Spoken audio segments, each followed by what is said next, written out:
Shalom, jumpa kembali di hari yang baru dengan semangat yang baru dan berkat yang baru. Tema kita hari ini, sadarlah dan berjaga-jagalah.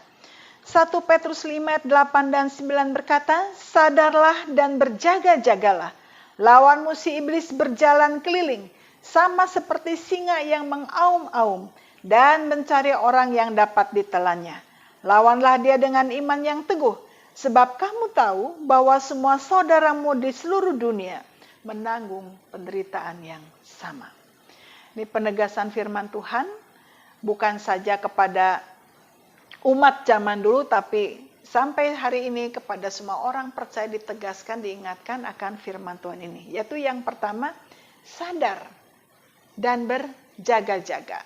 Sadar dalam arti adalah kita sungguh-sungguh waspada, berjaga-jaga. Jadi sadar dalam kondisi tidak lengah. Sadar, berjaga-jaga, tetap waspada. Mengapa? Karena semakin hari, semakin bertambahnya waktu, bertambahnya hari, maka iblis pun semakin gencar di dalam menyerang orang-orang percaya. Bahkan dia semakin rajin berkeliling seperti singa yang mengaum-aum, yaitu yang memberikan ketakutan, kepanikan, dan mencari orang yang dapat ditelannya. Siapa yang dapat ditelan oleh si iblis? Yaitu orang yang tidak berjaga-jaga, yang tidak sadar, tidak dekat dengan Tuhan, orang yang lemah, yang tidak fokus kepada Tuhan, dia mudah panik, mudah khawatir, itu sangat mudah ditelan oleh si iblis. Nah, sebab itu firman Tuhan menegaskan kepada kita bahwa ketika iblis berjalan keliling terus mencari orang dapat ditelan, mencari orang-orang percaya yang sedang lengah, yang tidak fokus kepada Tuhan, maka penegasnya adalah supaya tidak dikalahkan oleh si iblis ini, maka lawan dia dengan iman yang teguh. Artinya adalah bahwa kita harus teguh memperkuat iman kita, semakin mempercayakan diri kita kepada Tuhan. Ya.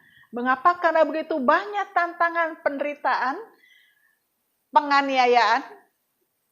Semakin hari, akhir zaman ini semakin banyak tantangan, penderitaan yang harus kita hadapi, juga termasuk penganiayaan ke depannya. Tetapi firman menegaskan bahwa semua saudara-saudara seiman mengalami hal yang sama, menanggung penderitaan yang sama. Tetapi ingat, kita punya Tuhan yang dahsyat, yang luar biasa, yang dapat menguatkan, menolong kita. Ketika kita berjaga-jaga dan sadar bahwa Tuhan satu-satunya yang dahsyat menolong kita, maka kita selalu menjaga iman kita.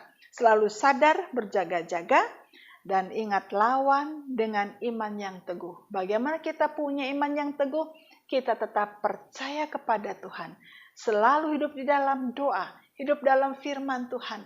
Maka kita tidak akan mudah ditelan oleh si iblis. Kadang iblis sengaja mengganggu pikiran kita, perasaan kita, membuat kita stres, membuat kita putus asa. Tapi kalau kita sungguh punya iman yang teguh, lawan dia, yakin Tuhan pasti menolong kita, dan kita perkuat iman kita, Tuhan menjaga kita, memelihara kita. Lawan dia dengan iman yang teguh, maka iblis akan lari. Sebab itu penderitaan, rintangan tidak akan membuat kita jatuh, tapi semakin dekat dengan Tuhan. Sehingga kita harus sadar, berjaga-jaga, terus semangat ya di dalam Tuhan, dan terus mencari Tuhan, maka kita tidak akan mudah ditelan oleh si iblis. Amin. Mari kita terus hidup di dalam doa dan firman Tuhan. Amin.